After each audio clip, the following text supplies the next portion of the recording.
ஒரு நாடு விடுதலை அடைஞ்ச நாட்டு மக்கள் சந்தோஷப்பட்டிருக்கான்னு கேள்விப்பட்டிருக்கீங்க. ஆனா அந்த நாட்டு மக்கள் விடுதலை அடைஞ்சக்காண்டியே அழுது சோகமா இருந்தாங்கன்னு சொல்லி கேள்விப்பட்டிருக்கீங்களா? அதுதான் சிங்கப்பூர். 1963ல இருந்து 1965 வரைக்குமே மலேசியால ஒரு பகுதியா தான் சிங்கப்பூர் இருந்துச்சு.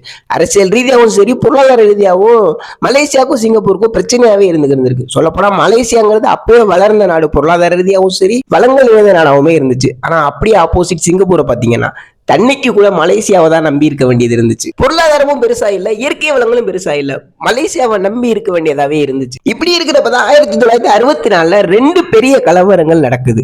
அதுக்கு காரணம் அங்க இருந்த அரசியல் தலைவர்கள் பேசின சில பேச்சுகளும் பத்திரிகையில வந்த சில செய்திகளும் தான் மிக முக்கியமான காரணம்னு சொல்றாங்க. இதனால மக்கள் இன ரீதியாகவும் மத ரீதியாகவும் ஒருத்தருக்கு ஒருத்தர் தாக்கிக்கிறாங்க. இதுவே சிங்கப்பூரும் மலேசியாவும் பிரியறதுக்கு முதற் காரணமா இருக்கு. இரண்டாவது காரணம் 2 நாடுகளுக்கும் இடையே உள்ள பொருளாதார வித்தியாசம். இதுவுமே மிக முக்கியமான காரணமா இருக்கு.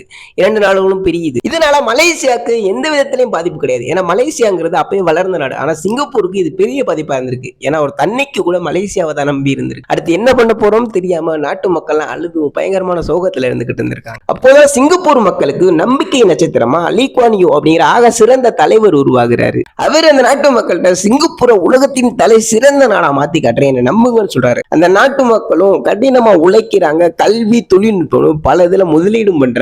முக்கியமா ஊழலையும் ஒழிக்கிறாங்க. இப்போ உலகத்தின் தலை சிறந்த மருத்துவம், உலகத்தின் தலை சிறந்த கல்வி, உலக அளவுல பொருளாதாரத்துல முதலிடம்னு கொடிகட்டி பறக்குது சிங்கப்பூர். ஏன் நம்ம ஊர்ல வெட்டியா சுத்திக்கு இருந்தவங்க எல்லாம், சண்டித்தனம் பண்ணிக்கிட்டு இருந்தவங்க எல்லாம் சிங்கப்பூர் போய் சூரிய வம்சம் சின்ராசு மாதிரி மாறினவங்க எல்லாம் நிறைய பேர் இருக்காங்க. இப்போ இந்த வீடியோ நீங்க சிங்கப்பூர்ல இருந்து பாத்துக்கிட்டு இருக்கீங்கன்னா சிங்கப்பூர்னு கமெண்ட் பண்ணுங்க, எத்தனை பேர் பாக்குறீங்கன்னு பார்ப்போம். அப்புறம் நம்ம இந்தியா சிங்கப்பூர் மாதிரி மாறுறதுக்கு இன்னும் எத்தனை வருஷம் ஆகுங்கிறதையும் மறக்காம கமெண்ட் பண்ணிட்டு போயிருங்கப்பா.